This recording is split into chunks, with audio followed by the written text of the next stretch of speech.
What is up, everybody? We are here live, the return of the wrestler interviews. It's been a long time, but what a way to kick it back off again with the hottest free agent, Dijack. Dijack, how are you doing today, man? Good, dude. How are you? I'm doing good. First off, thank you for joining us today.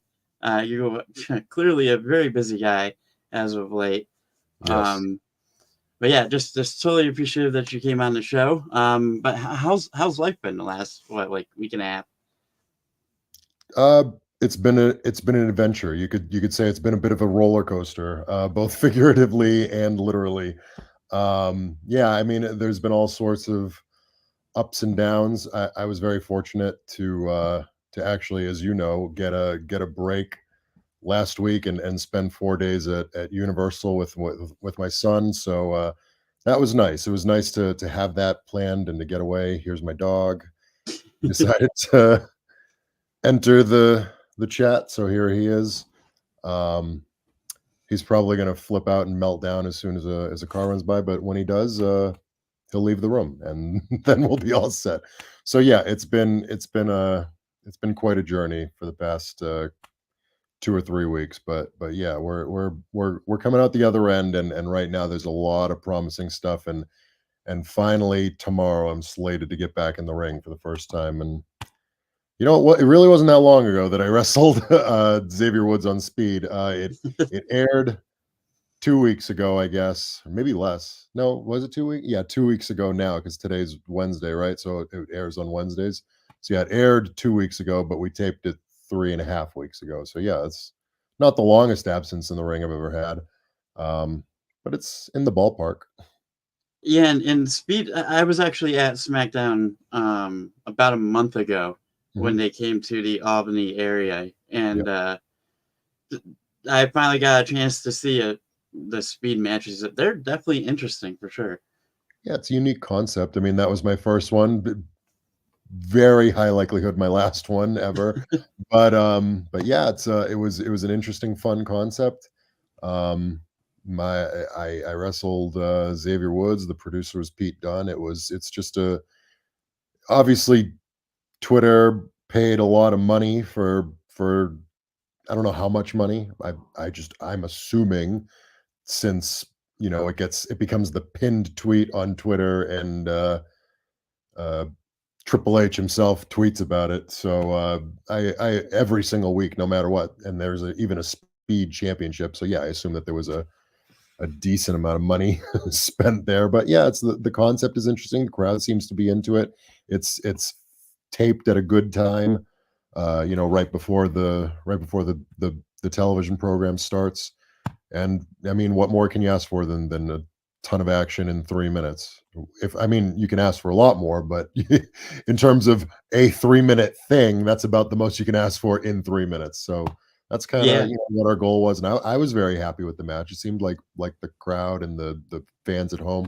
And at the end of the day, like 2.5 million people see it. So that's it's not the worst platform in the world to go out on, but obviously, when I was going into it, I didn't know it would be my last WWE match, of my at least my first run in WWE, but, that's what it turned out being. I in the back of my mind, because I knew everything that was going on, right? But so in the back of my mind, there was always the questions of, "Is this my last match? Is this the last time I'm gonna see these people? Is that" you know?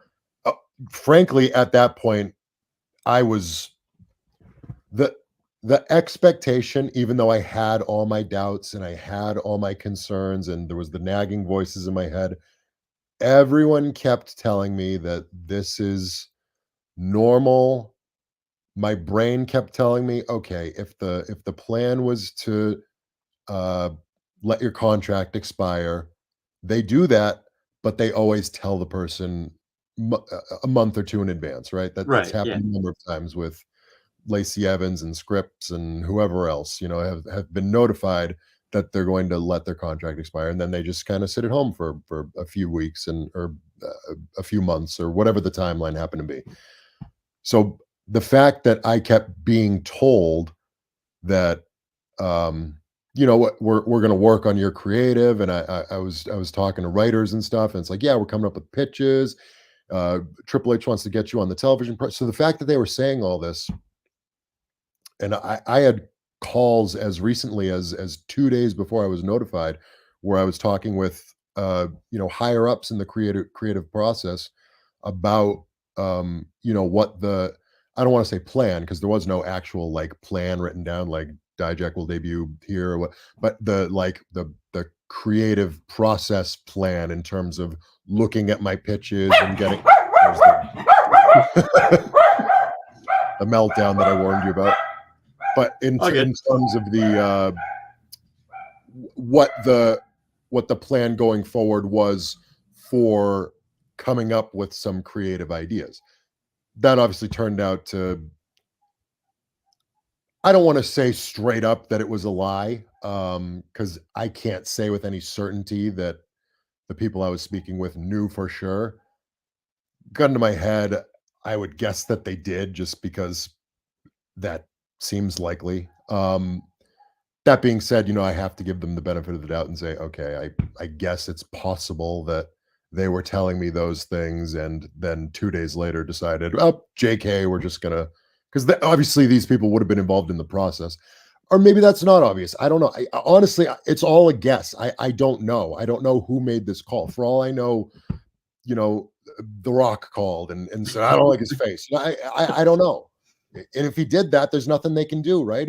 He's on the board. I doubt that happened, obviously, but like there is an oversight process. Endeavor has their own board. There's The Rock does sit on that, but I doubt he's a very busy guy. I doubt he's that heavily involved in that process. But somebody on that board does have some sort of say in the process. So there's a chance that creative wanted to do something with me and was trying to come up with something for me, and just they needed more time, and then someone on the board said, listen, we gotta get rid of 5 people, choose. And it's like, maybe that's what happened. I don't know.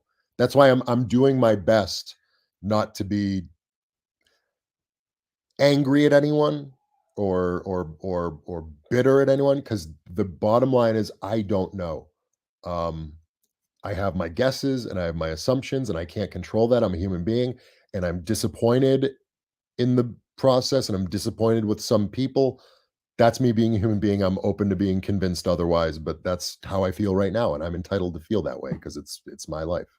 Oh yeah, of course. And I mean, with the whole never say never thing, look at all the stars who left there, went on the indie scene, and came back Mhm. 10 times better, if not. Like, for Yeah, instance, Drew McIntyre. Look where he is now compared to where yeah. he was when he was. I think he was let go originally, though. Yeah, Um, my biggest concern for sure is my age, right? I'm 37 years old now, so I don't have all the time in the world to go, let's go to TNA, let's go to Evolve, and let's go to, and then by the time I come back, I'm, 41 or 42, which, that's again, it's not out of the question. There's guys at this point who are getting signed.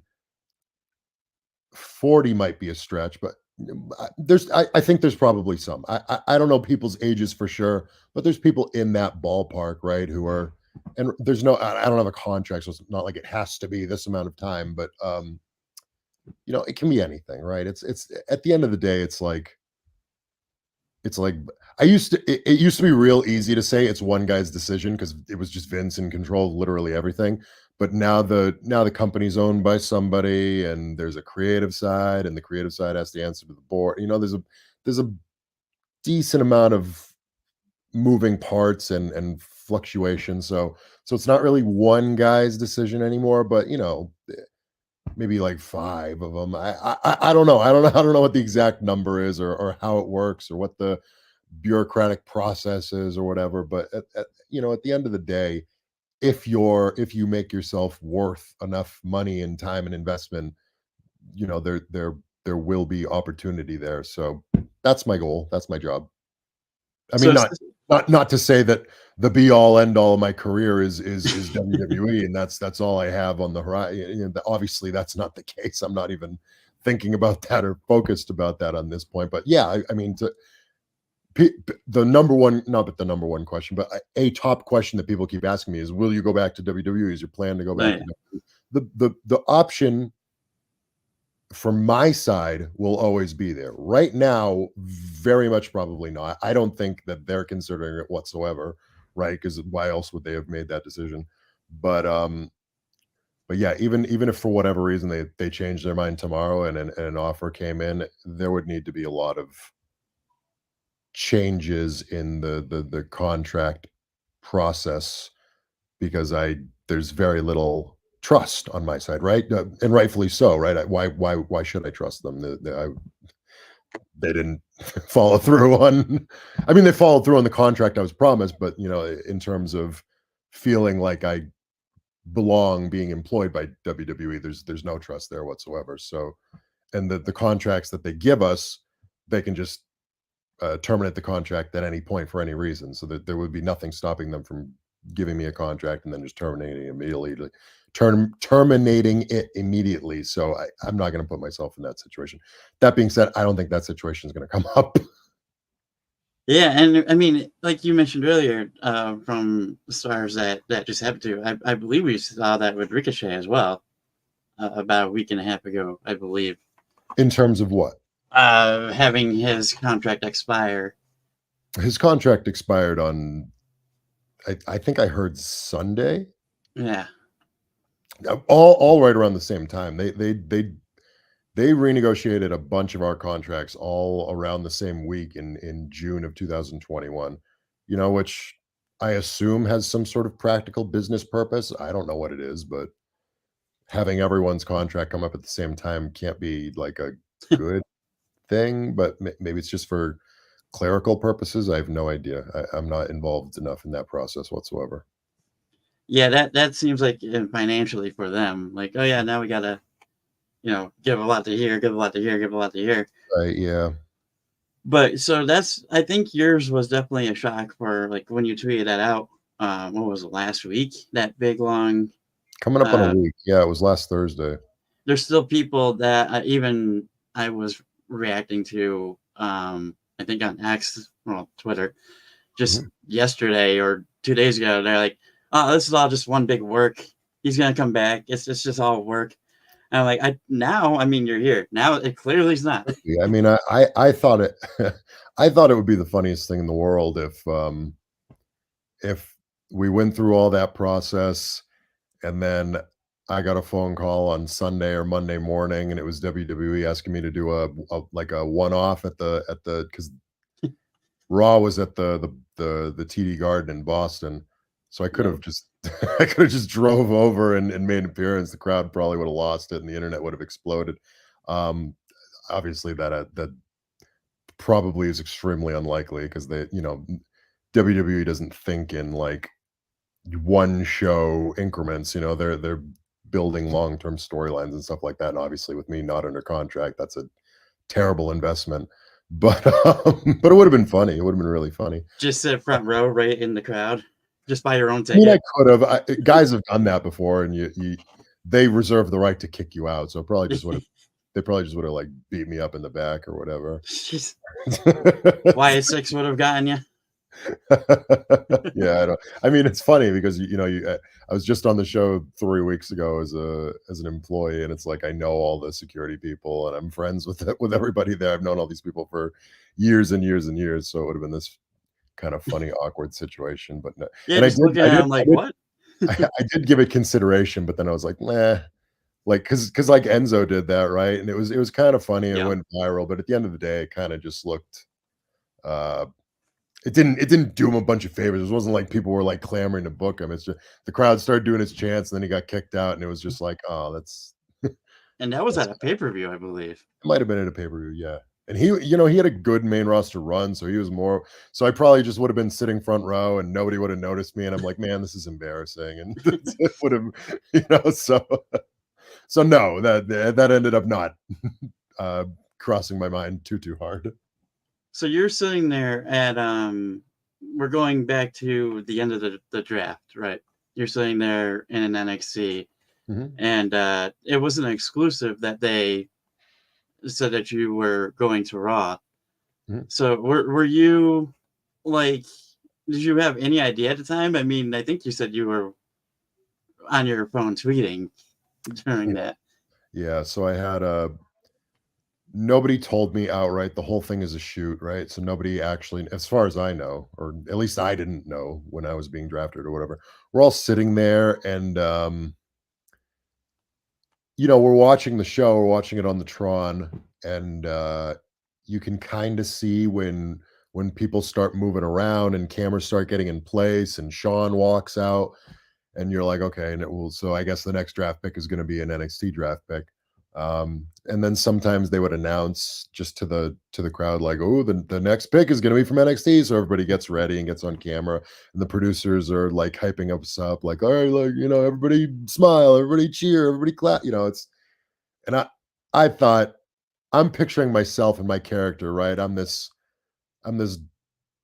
film noir, like sunglass wearing, leather coat vigilante who just jumps people endlessly from behind. And I've always been like obviously it's 2024 and things have dramatically changed, and just the fact that I'm on this podcast is the kind of thing that would never have happened even 15 years ago, right? But now it happens every day because who cares?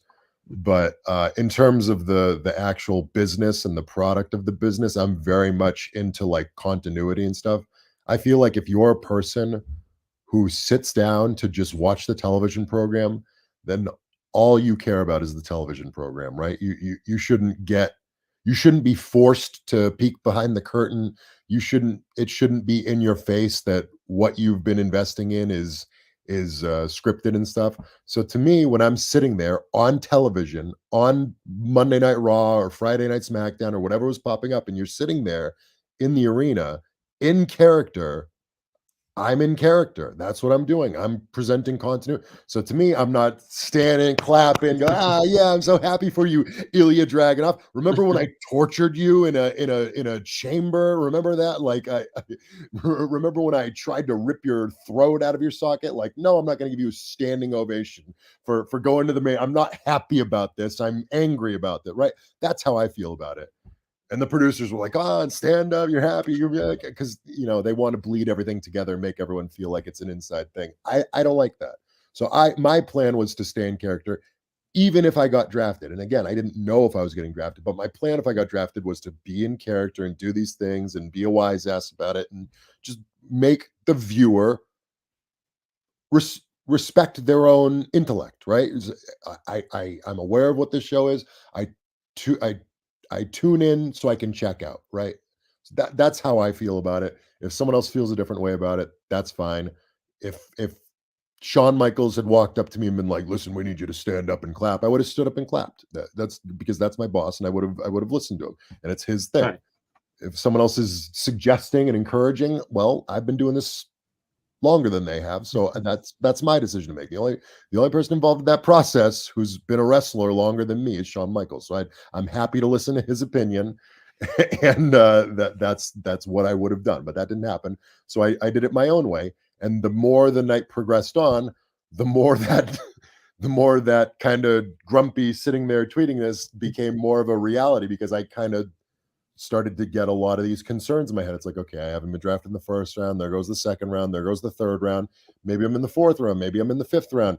And by the time we got to the end, it becomes this thing of like, okay, I was nobody told me I was getting drafted, but I heard, it's WWE. So it's like Right. someone tells something who's in a room who tells someone else who tells someone else, and they say, "Hey, I heard that maybe this might be happening." And you go, "Oh, okay." And that happens every day about 100 things. And you hear it and you kind of ignore it and you go, "Okay, I heard it," and it's whatever. So then we got to the end and I'm like, oh, maybe plans change and maybe I'm still on NXT. In fact, at that point, I'm kind of hoping I'm still on NXT, right? Even though I have this contract coming up, it's like, fine.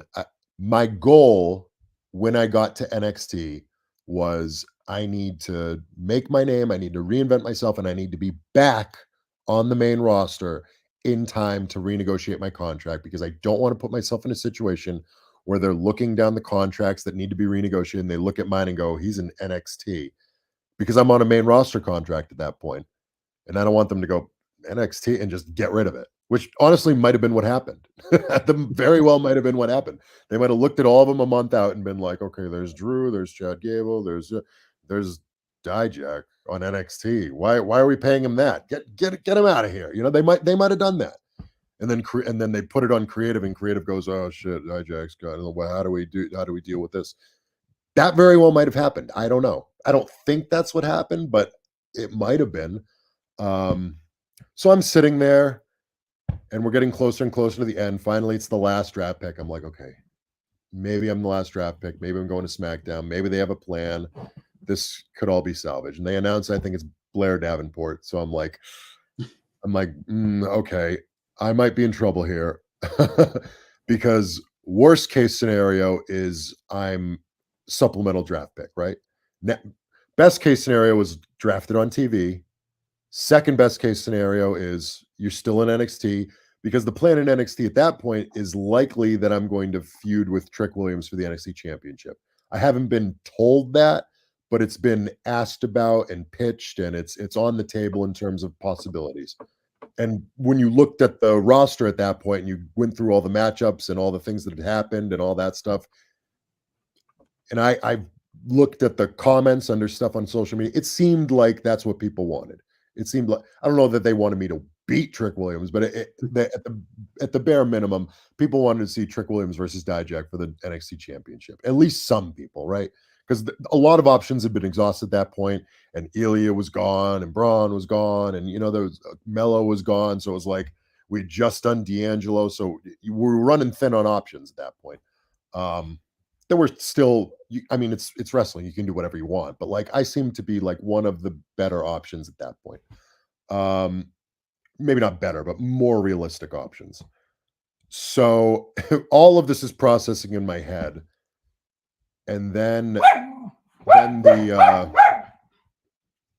they announce in the arena, and I know we're off air, right? I know that it's no longer Raw. And they announced in the arena, oh, we have one more draft pick, and that's when the first sinking feelings started to happen, and I went, uh-oh, this is.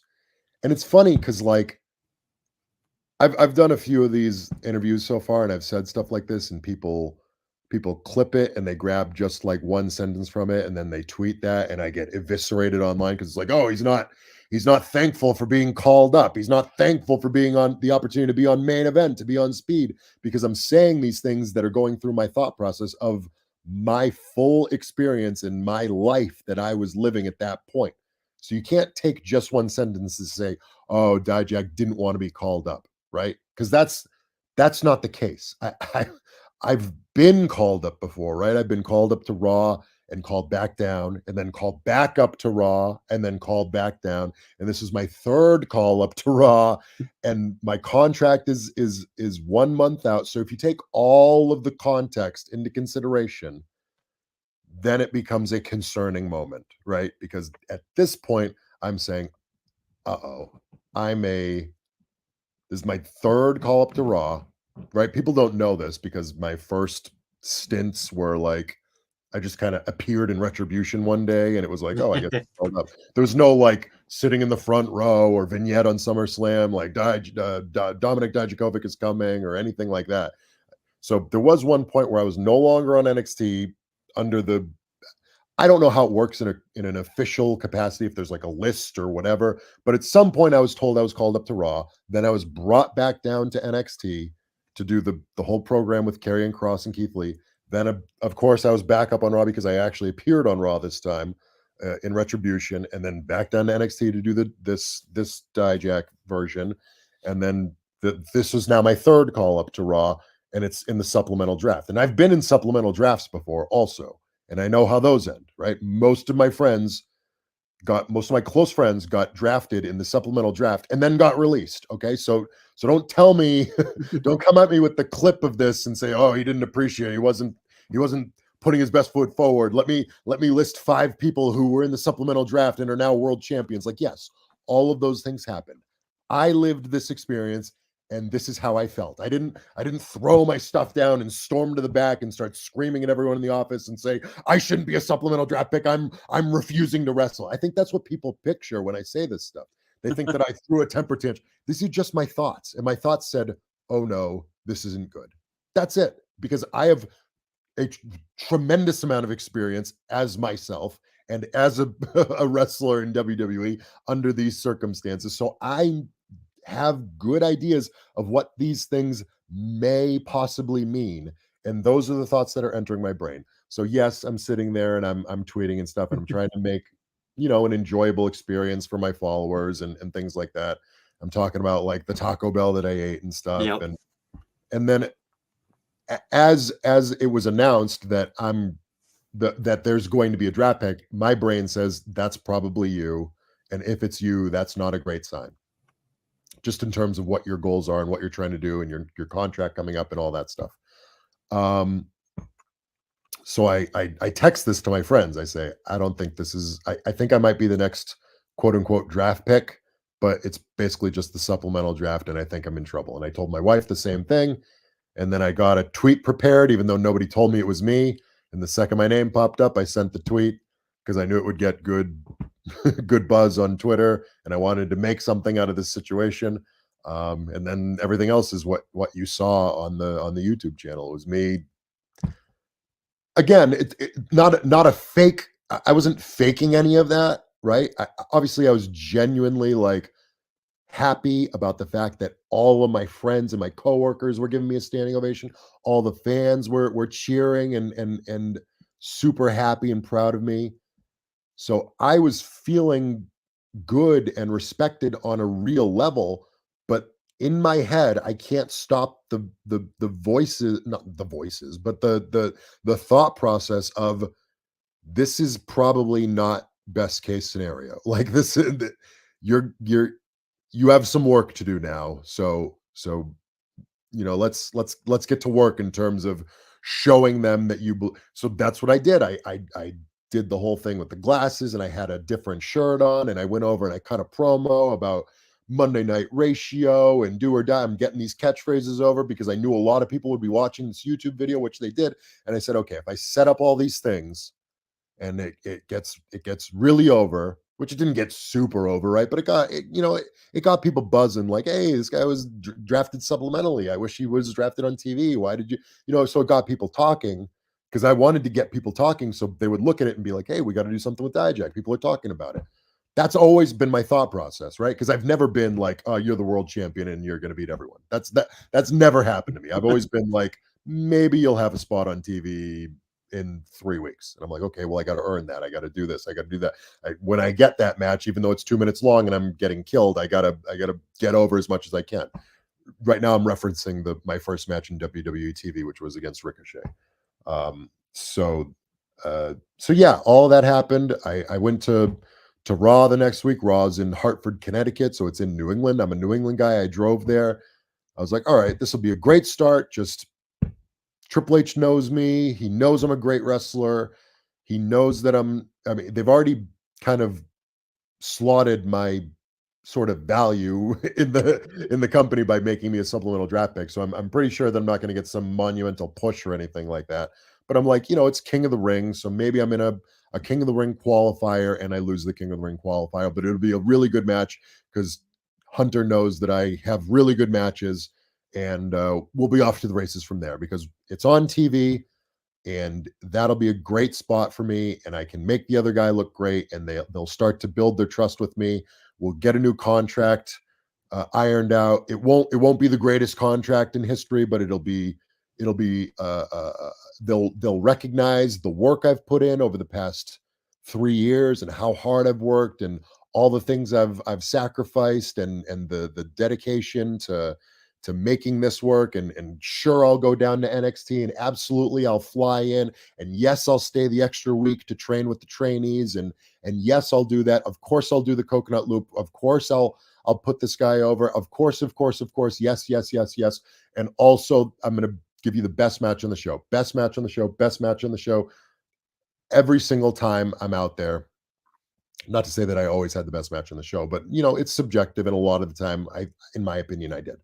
Um, Now it's all going to pay off, not tremendously, but at least I'll be employed, and they're going to use me in some capacity. And now I'll be on the main roster. I'll be in a groove.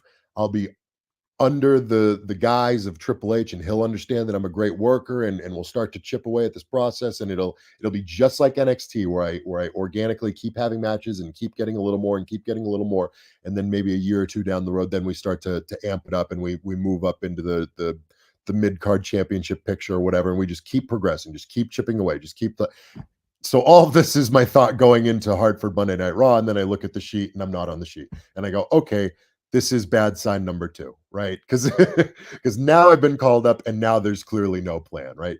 Or at least no immediate plan, right? So then my brain starts going, okay, maybe it'll be 2 weeks, maybe it'll be after pay-per-view, just be patient, just whatever. So I come to TV the next week, still nothing on the sheet, and I go, okay, now lots of alarms are going off. Now it's like, uh-oh, I'm like a month out from my contract. This is very concerning. I go, I talk with my writer. We have a great conversation. I pitch a bunch of stuff. I'm telling him all these things. He pitches a bunch of stuff back. Here's kind of how we view you. Here's the thought process. I'm like, great, perfect. This is the best conversation I've ever had with a writer. This was so productive. We wrote down 3 or 4 pitches. He says he's going to submit them. He's going to send them up the ladder. Hunter will see these. I'll buzz Bruce and Hunter about this. We're good. We're golden. We're good. It's fine. Okay. Then here's the thing that I was getting eviscerated last night on Twitter for is all those things are happening. I'm playing with my kids outside on the Saturday before the next one. I get the text from my writer that says, "Hey, we have you on main event." Yeah. That's Yep. when I go. That's when I go. Uh-oh, right? And so everybody shit all over my life for this because I called it a death sentence, right? Yep. I wasn't saying that getting put on main event is a death sentence. I've been on main event hundreds of times, right? T-Bar was the king of main event. So never once in my life did I look at, was I booked on main event and said, oh no, this is the end of my career, right? Because I was on it more than anyone. I don't know the statistics, but main event hasn't been around that long. I would be floored if I'm not in the top 3, if not higher, all-time main event matches. So you don't have to preach to me about what main event means. I'm an expert on main event. So everyone telling me that I don't know what it means to be because they cite all these people who are on main event. Yes, I know that. I'm aware that sometimes someone who's featured on the television program comes down to main event for a stint and now they're on Money in the Bank. I get that. And they're all extremely talented people and that's awesome. And that's not what I meant by main event as a death sentence. I meant that in this situation, knowing how much time I had left on my contract and getting that text message from my writer, knowing all the stuff that had just transpired and the way that this was trending, I was very, very, very concerned about my career at that point. And I can tell you unequivocally that I got that text. I said I did what I always do, which is I thanked him for letting me know. I was positive about it.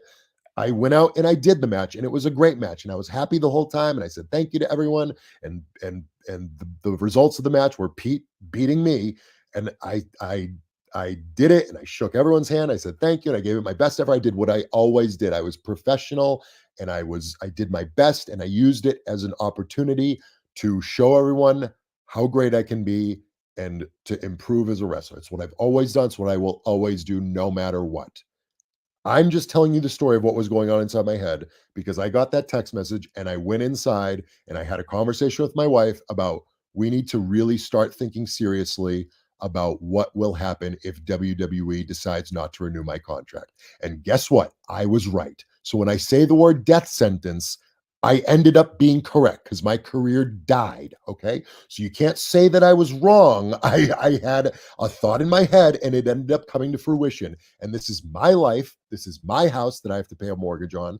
That's my children that expect me to come home with food on the table. So to preach to me and to lecture me about what I thought that something meant about my life and my situation is so obtuse of anyone who did that. I the reality is they're not going to watch the interviews. They're just going to read a clip. They're going to Oh, of assume course. Yeah. they're going to assume I was a bad apple and I had a bad attitude and get this guy the fuck out of here. He didn't want to be on main event. He thinks it's a death sentence because they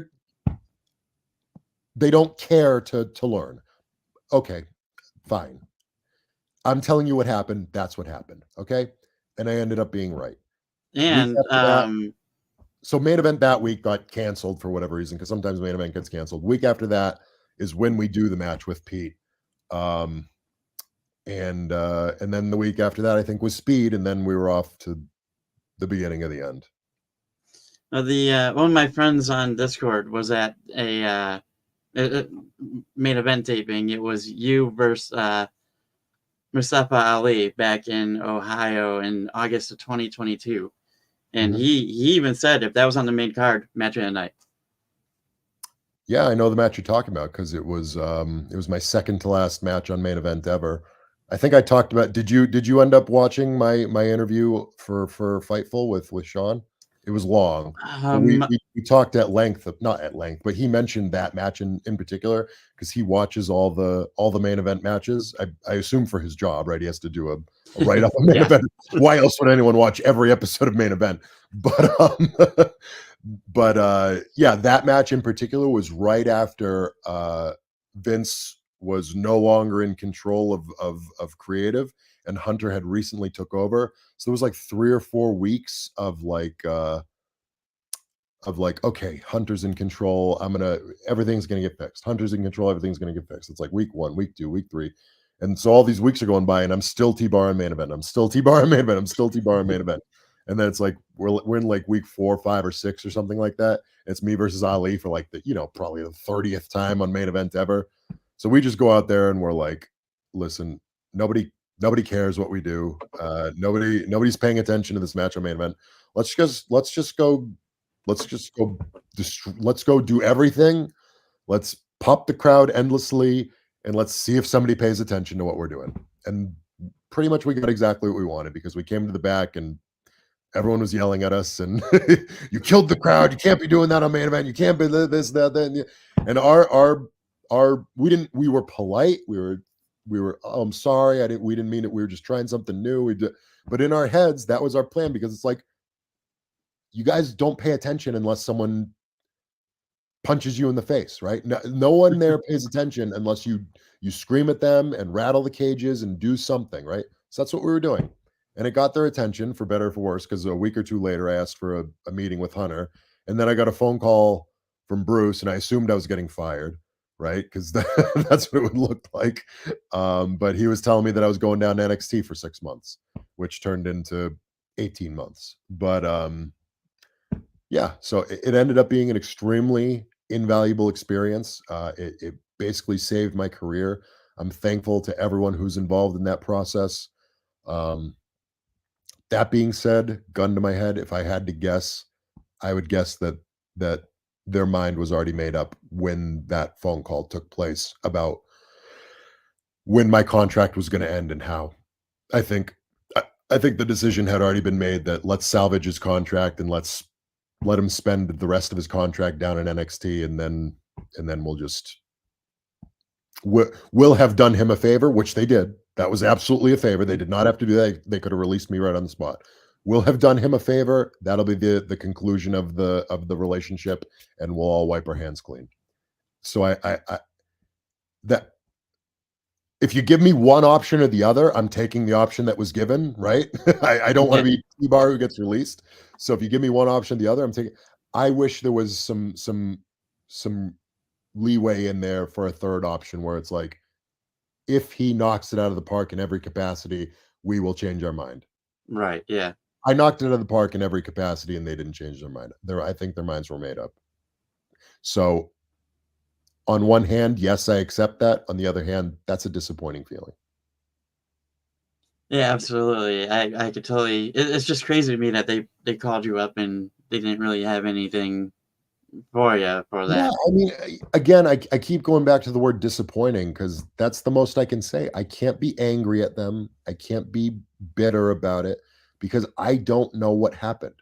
There is a possible chance that everyone that I'm involved with tried their ass off to do something with me, to read. We need to do this. We want to put them on the, and there's a chance that someone higher than them said no. It was a lot easier to quote unquote place blame when Vince was in control because you knew that the buck stopped there, right? Now we're at a point where I don't know where this comes from. This could be this could be This could be Bruce said something. This could be Hunter said something. This could be Nick Khan said something. This could be The Rock said something. This could be someone else on the board said something. I don't know. That the bottom line is I do not know. So I can't guess. If I guess, I'm probably going to be wrong. I know what my gut tells me, and my gut tells me what I already told you. But even under that situation, I don't know who was in the room and who was having these discussions, and because they didn't tell me anything. So I can't just sit around and continue to speculate because that's all that's been happening in my brain for the past 3 weeks is trying to figure out why, who did this, why did they make this decision? Can I talk to them? Can I convince them otherwise? And my brain is going to explode if I keep thinking about it. So I have to move on Yeah. with my life. It's kind of like, what can I do Right, to, if you exactly. want to do something to change? Yeah. Yeah. Where did the whole ratio thing and the whole fascination with Santi Zap come from? So first time as I can recall, there was I had a match with Eddie Thorpe that was an underground match. Yep. Uh Really great feud. Probably the longest feud of my NXT career was with Eddie Thorpe. And it never paid off on a premium live event, which was a little disappointing, but there was some stuff with injuries and working around different angles and things like that. So I guess in a way we did kind of pay it off at the pay-per-view at the end of the Iron Survivor Challenge when he showed up and he kicked me in the face and cost me the whole thing. I wish we had a match. I think at some point there was a match kind of penciled in for something, but it things got shifted around, and that's just what happens in WWE. So like it is what it is. But yeah, I was super happy with that blow off in particular. Even though it was on NXT, it was still a main event of a pre-taped NXT, which normally doesn't get a ton of viewership. But this one, again, the numbers were lower, but they were higher than expected. So I was pretty proud of that because that was my first time in a long time that I've main evented a TV or a pay-per-view with like an angle involved. So it kind of showed me like, oh, people are interested when we do things of value that have, you know, big marquee payoffs and stuff like that. So hey, maybe this is a sign that we can use me a little bit more in these top level feuds and things like that. And maybe that'll transition to the main roster and etc. So we did the match, and I think it aired on like Christmas or maybe the day after Christmas or something like that. But then in the week following it, there's always these like you can tell that they're like pre-populated update tweets from like at WWE NXT where it's like, check out the wonderful underground match that blah blah blah. And it's always like the third or fourth thing that they've put out about the match. So it never does well and never does good numbers. But I'm always tagged in them, so I always see them, and it's always kind of this like little depressing thing where you just kind of retweet it and watch it get like 200 likes, and it's like, oh, this is like the fifth time these people have seen this content, so they don't really care. So, so it was like it was January 1st, I think, or January 2nd, or just sometime right in the new year. And so instead of just retweeting it like I always did, I commented under it, and I was like, I'm gonna see if I can ratio the the NXT account, and it happened, and I was like, oh, that was, and what I saw was that my people thought it was funny that I was just straight up calling out my quote unquote employer. um, so they all liked it because they're like, "Oh, I've never seen a wrestler do that. I've never seen a wrestler like shit on WWE before." That was kind of funny. Even though I'm not like shitting on them, I'm just kind of like mocking them. Like, I'm more popular than WWE. Like, obviously, it's like a tongue in cheek thing, right? Like, of course, I'm not more popular than WWE, but it's like a funny thing for like a bad guy to think about himself or whatever the thought process is. Um, but what it did is I had so many likes that it actually elevated the original tweet, and that ended up getting over 1,000 likes because so many people saw my comment that they see the original comment too. And I was like, "Huh, that was." I feel like social media would like. By social media, I mean like the digital guys who follow all the metrics and the Twitter stuff and all that stuff. I'm like, I bet they would appreciate that, right? Like it looks like I'm dumping on them and mocking them, but they don't care. All they care about is how many views it gets because that means X amount of dollars or whatever metric or thing that they're coming up with. So then another one came out and I'd like ratioed that one too, and the exact same thing happened. And like to even more extent because now people were catching on. They thought it was funny. So I was like, well, now I'm going to start ratioing everyone because it's just every time I do it, it's funny. Everybody laughs. They think it's clever, especially if I do it in a clever way. If better than just saying ratio, ratio, ratio. But if I do it in like a clever way, then it doesn't get old, and it it does a favor for everyone, right? Whoever's getting ratioed, way more people end up seeing it. Even if they're more popular than me, still more people see it just because the gimmick is there, the gag is there. Now people flock to it, and now it gets a bunch more likes and views. So I start doing it all the time, and the more I did it, the more it caught on, and the more that people on Twitter wanted to get ratio because once I set it under them, then their thing goes not viral, but like it gets more likes than they normally get, or whatever thing happened. So I started thinking of it as like, hey, this is why not always do this because this is just a uh, uh, it benefits both parties equally. So why wouldn't I do that? Yeah, absolutely. Yeah. And of course, there's going to be their little controversies or people who take it too seriously. Because sometimes I get kind of mean and blunt about it because that's a little funnier. And I'm like, something, something, you're a bitch ass, you're a ball washer, blah, blah, blah, ratio, bitch. And they're like, this guy's so mean. I was crying in my room and blah, blah, and then people try to cancel me or whatever. I'm like, obviously it's all tongue in cheek, right? Like if you there's not enough context. People don't take context clues online. Like they don't understand that my whole platform is just being a smartass and shit posting. So like you, it's very obvious that there's two sides of me online. There's the very obvious he's being serious, like last night, for example, I posted a picture of the four guys in the main event of NXT, Yeah. whatever the pay-per-view is called this week. Um, and I said, "Hey, these are four of the best wrestlers in the world, or these are four of my favorite wrestlers in the world." Obviously, that's not tongue in cheek. Obviously, that's not shit posting. That's just how I genuinely feel about those four guys. I've never wrestled Javon Evans, but he was one of the first guys who came up to me when he was signed, and he asked me for feedback. He asked me to watch his matches. He said that he used to watch my matches, and I'm like, yeah, I used to watch your matches too when you were in DPW, and we were both mutually respectful to each other. And I thought he had so much talent for a young 19-year-old kid, and I'm like, I really think the world of this kid. The other three I've wrestled, so I know how good they are. And so I said, "Okay, I see this fatal four-way main event. I'm just going to talk about it because I like all four of these guys. I don't give a fuck what company it is.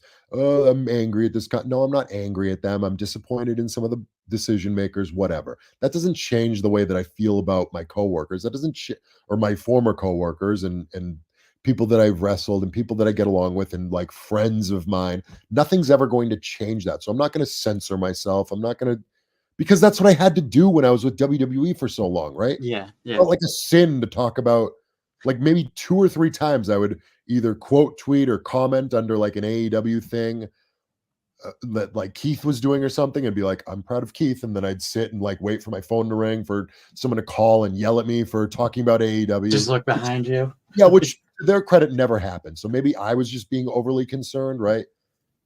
A lot during the pandemic and stuff back when I was under the T-bar thing and I was just shit posting everything. I would like shit post under AEW stuff and yell at wrestlers and stuff like that. So obviously a lot of that was just me being my brain completely melting and being T-bar and retribution and just trying to salvage my career in some capacity. And it felt like that might gain some note and like if I could get in like a Twitter battle with the other company that people would I don't know what I was thinking. I was fairly desperate when I was in retribution.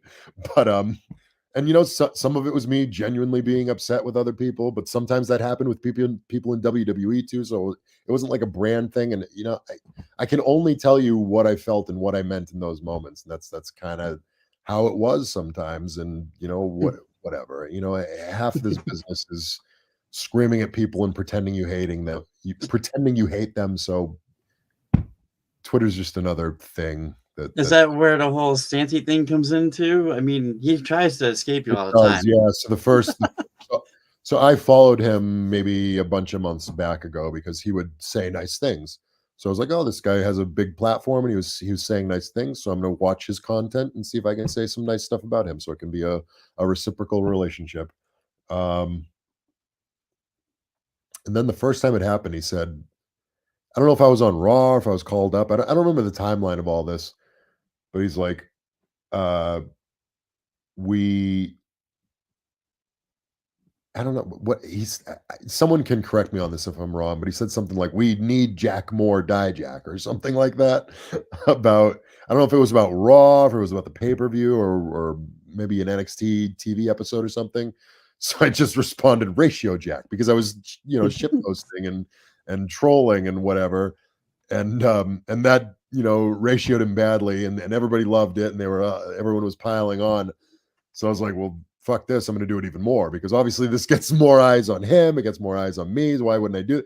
And we just started playing back and forth. And then he asked me to apologize for doing that in a cameo. And I started ratioing him in the cameo, and that took off because now he's posting that on some of his platforms have way more followers than my platforms, like his TikTok and stuff. So it started getting over on that, and then people started getting really into it, and then we went back and forth for a while.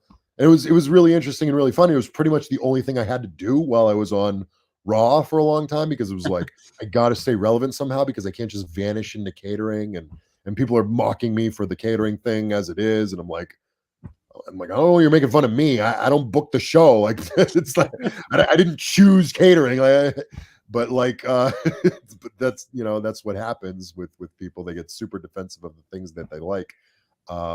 So yeah, I was just going back and forth with Santi. Obviously, it kind of fell off a cliff a bit because like once I found out what was happening to me, I wasn't really in the mood to be like fun ratio guy Yeah. anymore. But, I mean, it's not to say I don't do it anymore. I think in the time that I found out my contract wasn't being renewed, um, I think Idris from NXT tagged me in like a tweet from at X, like the official Twitter account. That was like, you can learn a lot from a ratio or something. And then I was like, yes, you can, bitch, or something. It did the most likes I've ever had out of any. It's like 57,000 likes or something. And I'm like, Twitter's so stupid. Like you get the most engagement for the dumbest shit. And it's just it was just Yeah. and I'm like, why do I pay attention to this stuff? Why do I even care about this nonsense? At the end of the day, I have I pay for the little subscription service Yeah. so that I can monetize it. And when I get these massive like million thing tweets, I end up making like a solid chunk of money, not like a life changing amount of money, but it's like a decent payday. So it's like, why wouldn't I just type oblivious nonsense into the ethos and make $100, right? It's like why wouldn't I do that? It's like it keeps a smile on my face unless it's just this barrage of negativity, and then I just shut the laptop and go, I don't like listening to Twitter tonight. And I'm guilty of like you said too, like wanting to be great. Like I was purposely going under those, and like I was trying to get myself ratioed from it too. Yeah, It actually accidentally happened once when there was something about like get my sign on TV and I'll follow you or whatever. That's why this sign was born. yeah, Because I put under post, okay, does that count for SmackDown? And you just simply put yes. And under that, everybody's like, wow, the accidental ratio is crazy. Like I got ratioed from you saying yes. yeah, But then that turned into because I actually did get this on TV. I was front row yeah. for a brief second. And Is that actually, at I got both. NXT or on SmackDown or something? SmackDown. It was the one Okay. that was in Albany. Actually, this one where this sign, people thought it was part of the show because they ended up zooming square into this sign between when Yeah, funny Escobar. funny how that happens. Yeah, well, they were Andrade was walking up the stage, and the whole They have to group they have came to out. actively try to shoot around my side, but thankfully, a lot of my fans get really good seats because there's always Yeah, I'd say, like, 8 Raws and SmackDowns now. People have just sent me screenshots where it's like, Dijack, like, right behind The Rock, like, front and center, and I'm like, "Okay, if the signs are right there, they're probably a lot of all over the place." And lo and behold, I did my entrance on main event and speed, and I'm looking around, and there's a Dijack sign, and there's a yeah, Dijack sign, and I'm thinking to myself, I'm like, these people, lots of people want to see, not everyone, obviously, right? I haven't even debuted on the show yet, but there's some people here who want to see me, and we're just not giving it. We're giving it to them on main event and speed and stuff, and yeah. I it's forgot who I had that disappointing. behind, Like I but said, I keep circling back, but it's disappointing that in what was very clearly the biggest upswell of support in my career, it that's when it came to a conclusion. That's disappointing. I do Yeah. want to talk about one more thing, by the way, because I do have to go if that's okay with you. But I Yeah. did want to mention to you that we went to Universal. I think your suggestion was the Velocicoaster. Am I not It mistaken? was. Yep. Okay, and then at Jurassic Park, like, tweeted us too Yeah. and was like, "Yes, we confirm it's the Velocicoaster." My son went on the Velocicoaster, and he had so much fun. We went on it, like, 15 times, and I'm not a big roller coaster guy myself. I just do it for my son, but that's his favorite roller coaster of all time. We went on the Velocicoaster so much, and I was thinking of you during that, even That's though we just met each other personally, but I was thinking of coaster whatever maniacs, and, it was just funny. yeah. I wanted to ask him if he ever got on that. That was also part of like that whole tweet thing happening, and um, I I will admit that that actually made my day. Getting just a response from you asking me about that. I'm like, me? What? And then having the video of you and your son, that hit me hard too, because my son, I mean, he's 4.5 now, but he's trying to get into like he wants to go on the big things. I'm like, dude, you're only like 40 inches. You can't do it. But he wants to. He points out all of them and wants to do it. So I mean, I want to say thank you for that, number one, because that made my day. Seeing you guys a little video on Twitter, asking me like my thoughts about like roller coasters. To me, that meant a lot to me. Mhm. But yeah, that's crazy that he got to go on. I was gonna ask you what was your guys' favorite coaster, but it seems clear that For sure. that's actually, you can tell him that's actually one of the few that I haven't gotten a chance to go on, but I just know Oh, that is the well, best enjoy the next in time the you get the park. opportunity, enjoy. My But son really recommends it. I always end my interviews with my guests able to ask me a question. Do you have anything you want to ask me? What's your favorite roller coaster of all time? Top Thrill Dragster at Cedar Point. Where is it? Cedar Point in Sandusky, Ohio. Cedar Point, Sandusky, Ohio. The name of the park is Cedar Point. Yeah, yeah. That's actually where I just came back from. And what's the name of the roller coaster? It's Top Thrill Dragster. It used to be one you could go Top on to. World Dragster? Top Thrill. Top Thrill Dragster. Yeah, they reconverted it into something else, but it goes 420 feet in the air. Oh, cool. Yeah, you get launched out. So I mean, Yeah. yeah, My son wants to go on, I think it's called, he wasn't tall enough at the time, but he wants to go on, I think it's called King Ka or something like King that. Nicole. Yeah, it's I the think it's same thing, the but same thing. it's the original one, Okay, yeah. but they made it into something This else King now. Ka in New Jersey, it claimed to be like the tallest roller coaster of all time. Yep, And so we could go on the sky ride that drops and they're going over us and stuff. And I'm like, yep, we are yep. so high right now. I am horrified. My son loves it though. He's the exact opposite of me, but I'll be yeah. going there actually in a couple of weeks, Oh, cool. to Jersey for a few Yeah. days, and yeah, yeah. That Cedar Point is like the place that has like they have like 17 roller coasters. So if you like Oh, roller that's awesome. coasters, Well, if he likes roller coasters, then yeah, I'll definitely hit that place up. Thank you for the suggestion. and Six Flags actually took over. It was Cedar Fair, so now they merged Oh, together. So okay, now cool. Six Flags now owns over 40 parks. So now there's like all over the place. Got it. Got it. So what's next for Dijack? I know you got an interview to go to in just a couple I do. seconds. Yeah, I gotta run. You can follow me on all my stuff. You can keep track of me on social media. I have my first professional wrestling match back tomorrow in my hometown of Worcester, Massachusetts for Beyond Wrestling. It's their biggest show of the year. It's going to be awesome. Me versus Aaron Rourke. I promise you, we'll tear the house down. I know you're in the area, but you probably already have plans at the 4th of July. But if anybody's in the area and they want to come swing by, you can meet me. You can get my new t-shirts. I have this brand new t-shirt. It'll be on sale. I have a different t-shirt as well. I had to make them all really fast. And now I also have to go because I can't be late for Busted Open Radio. No worries. Thanks so much for having me. I appreciate you. Thank you so much. You're awesome. And everybody keep watching the Coaster Maniacs podcast. Is that what this is called? Yeah, yeah, you can. Awesome. Sounds good. Thank you. I Thanks so much. appreciate it for your time. You bet. Take care. Take care. All right, guys. Thank you for joining. Dijack, he just have to go over to Busted Open Radio. How crazy is that? That he's going from this right over to that, right? That's me. Let me go back to here. Um, It won't let me do that. Great, cool, awesome, love it. But this is my first time actually using StreamYard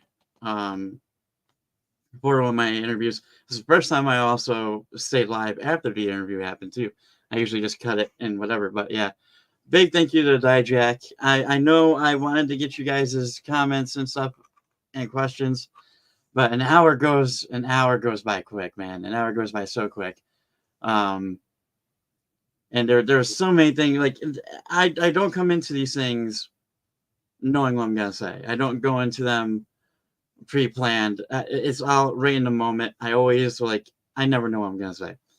Um, I saw a comment, John Covington. You're at Cedar Point right now, Covington. I didn't know you even knew what Cedar Point was. I'm very surprised by that. I was actually, where were you a couple weeks ago when I was there? Actually, literally a week ago. That's how good he was, chatty in a good way. Yeah, he really was in a good way too. A lot of good stories. Um, I'm thinking about posting little clippets of what he was, not in any negative way like he was saying people do, because I don't do that. That's not what I do. Anybody that watches me knows that. Like maybe clearing the air and everything. But it's so crazy that he, from here to Bustin' Open, literally right now, I didn't show up until Sunday. How long are you there for? Um, if you don't mind me asking. I was there for 14 days. So to me, that's a long time. Also, thanks for watching on. I took a page out of Tazzie's book, and I did this on Twitter and Twitch as well. So if you're watching on Twitter and Twitch, thank you. Thank you for watching on that. And don't forget to, if you're on Twitter, go over to Cursor Maniacs, subscribe. Go to me on TikTok. I'm on TikTok now. Subscribe there. There's a lot of like theme park stuff going on right now, shorts wise. That's what my plan is. That just looks so clam in a nice way. A week. Well, and enjoy your week there. I don't know if you're staying at the park. I stayed right at Hotel Breakers. It was a great experience, except for the housekeeping was a little at times, but I loved it. I wish Top Thrill 2 was open, but it's not. I don't know why this became an interview with me now. The mattress stuff is officially back. It's still in transition. I How awesome is it though that I was what Dijack was thinking about while at Universal Studios? To me, that mind blown. Um, that's crazy to think about. Um, yeah. But yeah, Covington, if you're still around, enjoy Cedar Point. I'm jealous. I wish I was there, but again, I was there for 2 weeks. I had my full share of Cedar Point. You've been in transition for like a year. Yeah, tell me about it. We gotta clean some stuff up, and then we'll be ready to go. I'm curious. Like that's the one thing with doing like interviews with like this. Like I know he just did one with something else as well. Somebody else, like, and they put a video up or whatever, like yesterday or. So you want to make it where you're unique. You said that you don't want to ask the same question over and over and over and over, because I mean that's you don't want to do that. I'm sure he doesn't want to answer the same thing over and over and over. So I'm very curious on what they're going to talk about in Busted Open. So go check that out. Dijack's Twitter is in the description. Again, big thank you to him. Go follow him on Twitter. Thank you for him coming on. He didn't have to. I'm glad he did. I will send a thank you message to him as well. Covington, before you go, what is the thing that you're looking at getting on the most? I mean, you said you've been there Sunday. Say myself like, yeah. I mean, did you get on Millennium Force? Did you get on Maverick? Did you get on any of those? Steel Vengeance? I know Top Thrill 2 is not open, but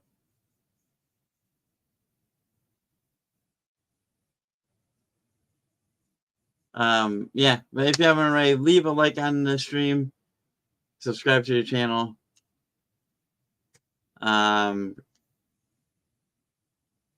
Or yeah, subscribe to the channel too if you're on Twitch and like the stream.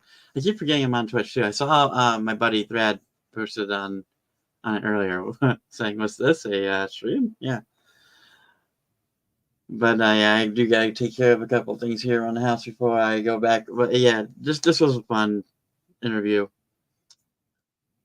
Always fun to do. And hopefully I can do more very soon. I'd like let me know in the comments too if you like this setup. I just tried a bowling alley in the pools there. What? Man, you gotta get on the roller coasters. You can't go to Cedar Point without getting on a roller coaster, man. Come on.